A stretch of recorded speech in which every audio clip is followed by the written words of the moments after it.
Hey, good morning, folks. I'm Nick Reagan. This is 5 on 5 Plus, 5 minutes of local news and headlines right here from our first alert desk. Now, we want to get started with something we need your help with here. Right now, the North Charleston Police, they are asking for your help finding this missing 15-year-old. This is Zykera McLean. Now, police say she was last seen around 8 Wednesday night in North Charleston. They tell us that she was wearing blue jeans, a hoodie, and gold Crocs. Anyone with information about her location is asked to contact Detective Yergin at 843-740-2883. A Charleston County man is behind bars this morning after being convicted of criminal sexual conduct. This is 50-year-old Emmerich Hamilton. He was found guilty of criminal sexual conduct with a minor in the second degree.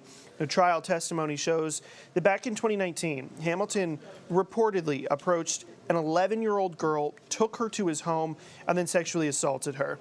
The victim immediately reported the incident to North Charleston Police.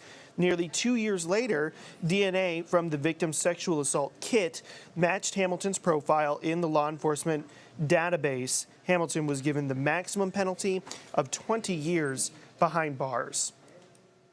A former Sullivan's Island police officer was awarded a six-figure payout following a lawsuit against the town in January of 2019. Amanda Capone was hired by the police department. She says while employed, she was under the supervision of Deputy Town Administrator Jason Blanton. Capone is openly gay and accuses Blanton of asking her about her sex life with her wife on several occasions. And documents state that Blanton's workplace misconduct and harassment only got worse despite Capone's efforts to resolve them. Now, Capone resigned from the department in 2021. She received a $105,000 settlement in that case. The first trial in the 2018 riot at Lee Correctional Institute will begin on Monday in Lee County. The defendant, 31-year-old Michael Juan Smith, was incarcerated at Lee Correctional for an attempted murder at the time of the riot. He's now charged with assault and battery by mob, possession of a weapon, and criminal conspiracy in the incident. Smith was once convicted of another largely public 2014 trial in the shooting and paralyzing of a USC student, but awaits a new trial as the state Supreme Court overturned that conviction. Well, taking a look outside today, a bit of a warm-up headed our way, but a rainy weekend still ahead. Let's check in with your first alert weather team right now. And good Friday morning to you. I'm meteorologist Joey Sovine. Clouds on the increase, but the temperatures increasing as well. 40s and 50s out the door. Not nearly as cold as the past couple of mornings. We'll be in the low 70s by lunchtime. Now, it will be a fairly cloudy day, and there may be one or two spotty showers this afternoon, this evening. Most of you will stay dry today. A little better rain chance as we go into the weekend. We'll have to dodge a few scattered showers. Still plenty of dry time mixed in both Saturday and Sunday. So don't cancel weekend plans. Just have a backup just in case. As temperatures will be on the mild side in the low 70s this weekend, cooling back down in the 60s.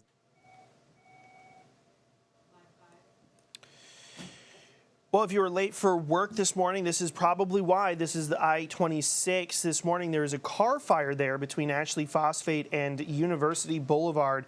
Officials, they tell us that there was indeed a car fire, though they have not confirmed yet if anyone was in the car, if there were any injuries out there. It's all cleared up now, but it did cause a 5-mile backup around 6:30 this morning, leading to an hour-plus drive from Somerville into Charleston. A new team is heading up the Union Pier project planning as Charleston City officials try to get everyone on the same page regarding affordable housing. When the original redevelopment plan for Union Pier halted, so did the proposed affordable housing plan that went along with it. City officials presented the original strategy to the city's Community Development Committee yesterday. Officials say they'll meet with the new team to see if the fundamentals of the plan can be carried over because it actually included more affordable housing than required. And you might recognize this street, Haygood, in downtown Charleston, prone to flooding. It's a key area that connects the Citadel to the medical district and will also be the future home of the Low Country Rapid Transit System.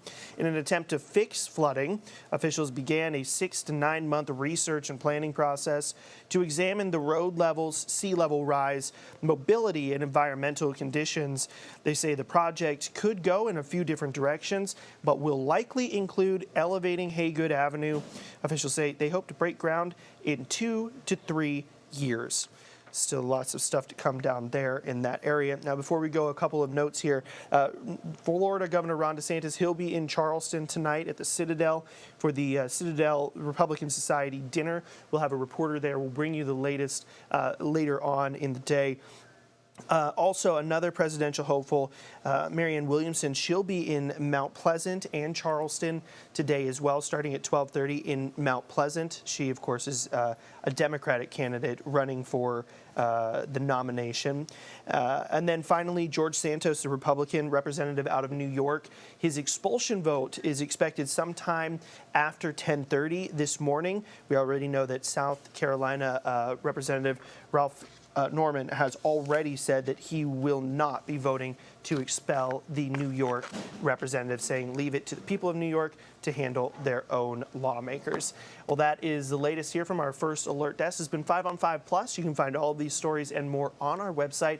I have been Nick Reagan. Thank you so much for joining me.